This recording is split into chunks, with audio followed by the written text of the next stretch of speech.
मित्रमैत्रिणींनो नमस्कार.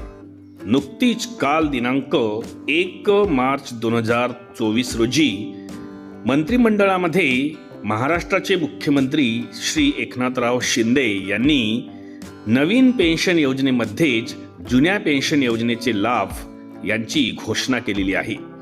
परंतु यामध्ये सरसकट जुन्या पेन्शन योजनेचा उल्लेख करण्यात आलेला नाही. मग आपल्या मनामध्ये एक शंका निर्माण झाली असेलच की जुन्या पेन्शनचे लाभ जर शासनाने राष्ट्रीय पेन्शन योजनेमध्ये जर लागू केले आहेत तर जुन्या पेन्शन योजनेमध्ये आणि नवीन पेन्शन योजनेमध्ये असा काय फरक असणार आहे. तर त्याच अनुषंगाने आजचा व्हिडिओ मी आपल्यासाठी घेऊन आलोय, ज्यामध्ये आपण बघणार आहोत अधिवेशनांमध्ये राज्य सरकारने लागू केलेली सुधारित पेन्शन प्रणाली आणि जुनी पेन्शन यामध्ये नेमका फरक काय आहे तेच आपल्याला आजच्या व्हिडिओमध्ये जाणून घ्यायचे आहे. आणि त्यामुळेच हा व्हिडिओ आपल्यासाठी अतिशय माहितीपूर्ण असणार आहे.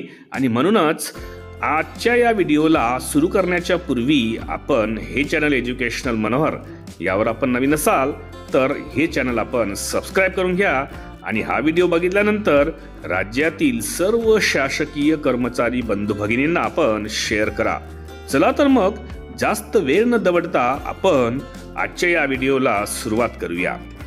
तर राज्यातील सर्वच NPS धारक कर्मचाऱ्यांना काल दिनांक 1/3/2024 रोजी विधानसभेमध्ये जुन्या पेन्शन प्रमाणे नवीन सुधारित पेन्शन प्रणाली लागू करण्यात आलेली आहे. या नवीन पेन्शन प्रणालीमध्ये जुन्या पेन्शन प्रमाणे काही लाभ लागू आहेत, परंतु काही लाभ जुनी पेन्शन प्रमाणे नाहीत. यामधील नेमका फरक कोणता आहे ते आपण आता पुढील प्रमाणे पाहूयात. दिनांक 1 नोव्हेंबर 2005 रोजी व त्यानंतर नियुक्त झालेल्या कर्मचाऱ्यांना सेवानिवृत्तीच्या नंतर शेवटच्या वेतनाच्या 50% रक्कम निवृत्ती वेतन, तर सेवानिवृत्ती पश्चात मृत्यूनंतर परिवारास 60% कुटुंब निवृत्ती वेतन देण्याची एक मोठी घोषणा काल दिनांक 1 मार्च 2024 रोजी माननीय मुख्यमंत्री यांनी केली आहे. मात्र या सुधारित पेन्शन योजनांमध्ये काही अटी व शर्ती आहेत, ज्यामुळे या सुधारित पेन्शन योजनांमध्ये कर्मचाऱ्यांना जुन्या पेन्शन प्रमाणे लाभ अनुदेय होत नाहीत.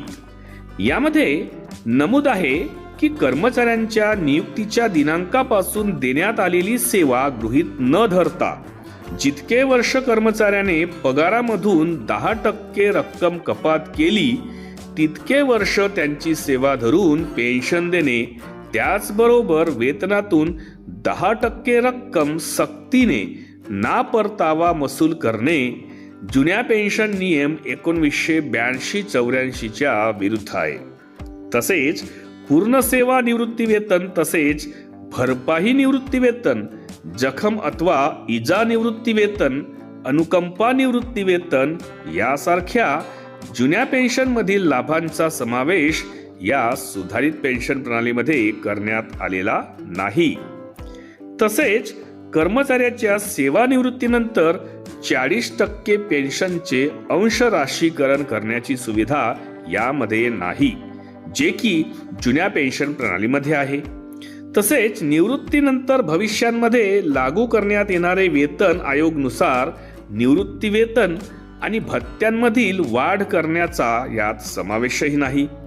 तसेच भविष्य निर्वाह निधी प्रमाणे अंशतः व पूर्ण परताव्यासह रक्कम काढण्याच्या आर्थिक योजनेचा अभाव सदर सुधारित पेन्शन प्रणालीमध्ये आहे. तसेच विकल्पाने DCPS किंवा NPS आणि खात्रीशीर पेन्शन म्हणजेच GPS असा कर्मचाऱ्यांमध्ये भेदाभेदही होणार आहे. या निर्णयामुळे समान काम करणाऱ्या कर्मचाऱ्यांमध्ये पेन्शन देण्याचे अन्यायी धोरण असल्याचेही सांगण्यात येत आहे.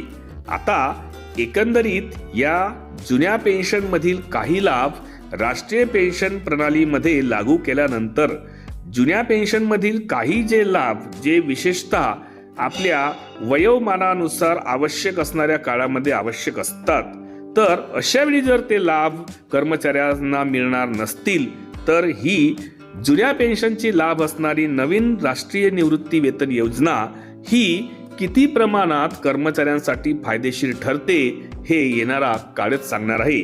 आणि यासाठी जुन्या पेन्शनचे उरलेले लाभ मिळविण्यासाठी कर्मचारी संघटना आता यावर काय पाऊल उचलतात, कोणता आक्रमक पवित्रा घेतात हेही बघणे महत्त्वाचे असणार आहे. तर एकंदरीत आशा करतो की आजचा हा व्हिडिओ नक्कीच आपल्याला आवडला असेल. त्यामुळे हा व्हिडिओ आपल्याला जर आवडला असेल तर या व्हिडिओला आपण एक लाईक आणि जास्तीत जास्त शेअर करायला विसरू नका. आणि हे चॅनल एज्युकेशनल मनोहर यावर आपण नवीन असाल तर हे चॅनल आपण सबस्क्राईब करायलाही विसरू नका. अशाच पद्धतीचे शासकीय कर्मचारी बंधू भगिनींच्या बाबतीत असलेले महत्त्वाचे व्हिडिओ जर आपल्याला बघायचे असतील तर त्यांची प्लेलिस्ट या व्हिडिओच्या डिस्क्रिप्शनमध्ये इन्फॉर्मेशन एज्युकेशनल मनोहर या नावाने देण्यात आलेली आहे. त्यावर जाऊन आपण बाकीचेही आपल्या कामाचे महत्त्वाचे व्हिडिओज पाहून घेऊ शकता.